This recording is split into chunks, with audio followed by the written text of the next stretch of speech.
जब आप एक अच्छे इंसान को देखते हैं तो उसके जैसा बनने के बारे में सोचें। जब आप किसी को इतना अच्छा नहीं देखते हैं तो अपनी कमजोरियों पर विचार करें। एक गुरु सफलता के द्वार खोलने की व्यवस्था कर सकता है, लेकिन आपको सफलता की दिशा की ओर खुद ही चलना होगा। जो जाता है वही वापस आता है। ईर्ष्या करने वाले दूसरों के लिए तकलीफ दे, लेकिन खुद को भी पीड़ा देते हैं। यदि आप दुनिया को एक अच्छी चीज देते हैं तो समय के साथ आपके कर्म अच्छे होंगे और आपको अच्छा परिणाम मिलेगा। जो व्यक्ति मूल रूप से स्वभाव से दुष्ट है वो हमेशा पूर्ण कर्मों से विमुख रहेगा। वो हमेशा बुरे कर्मों में लगा रहता है। कर्म का एक प्राकृतिक नियम है कि प्रतिशोधी लोग जो दूसरों को चोट पहुंचाने के लिए अपने रास्ते से हट जाते हैं, अंत में टूटकर अकेले हो जाएंगे। हमेशा कर्म में विश्वास रखो, अपना सर्वश्रेष्ठ दें। दृढ़ विश्वास के साथ स्वयं के स्वामी बने, अपनी किस्मत खुद तय करें। कर्म का समय होता है, आपको हमेशा नजर रखनी होगी। कर्म क्षमाशील है, हमेशा प्रतिफल मिलता है। गुरुत्वाकर्षण की तरह कर्म इतना बुनियादी है कि हम अक्सर इसे नोटिस भी नहीं करते। हिंदू धर्म के 3 अनिवार्य तत्व हैं: ईश्वर में विश्वास, वेदों में एक रहस्योद्घाटन, कर्म और स्थानांतरण के सिद्धांत। प्रकृति के अस्तित्व का मूल कारण आत्मा की शिक्षा है। इच्छा मुक्त नहीं है, ये कारण और प्रभाव से बंधी हुई घटना है, लेकिन इच्छा के पीछे कुछ है जो स्वतंत्र है।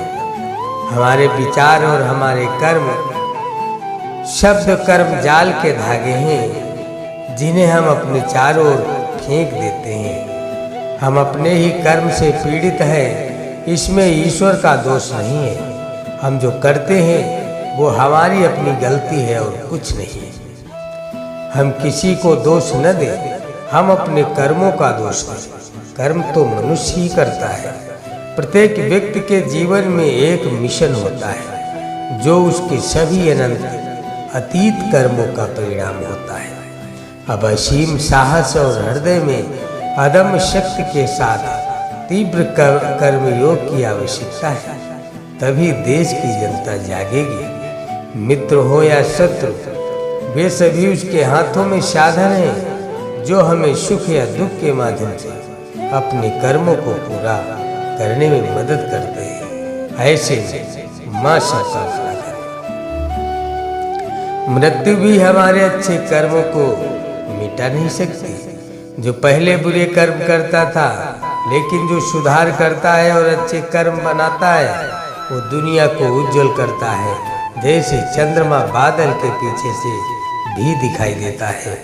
सब कुछ दिमाग पर आधारित है, दिमाग से चलता है, दिमाग से बना है। यदि तुम अशुद्ध मन से बोलते और काम करते हो तो दुख तुम्हारे पीछे पीछे आएगा। जैसे बैलगाड़ी के पहिए बैल के पद चिन्हों पर चलते हैं। जैसे कोई फूलों के ढेर से ढेर सारी मालाएं बना सकता है, वैसे ही मनुष्य को जन्म और मृत्यु के अधीन अपने आप को बहुत अच्छे कर्म करने चाहिए। जब कार्यवाही कुछ नहीं से निकलती है तो कोई कर्म नहीं होता है। कर्म का योग ईश्वर है। मेरे विचार से मेमने का जीवन मनुष्य से कम कीमती नहीं है।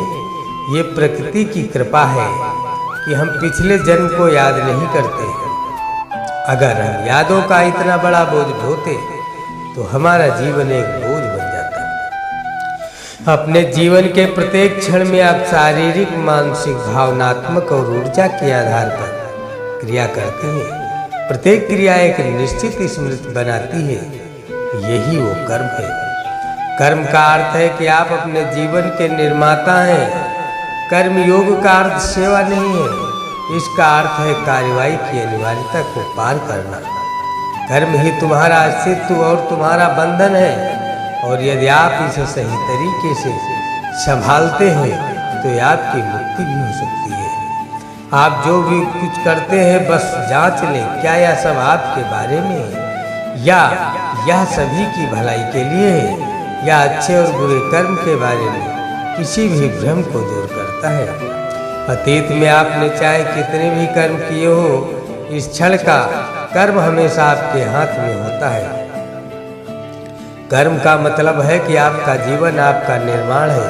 कर्म संचय या तो बढ़ावा या बोझ हो सकता है, यह आपकी पसंद की है।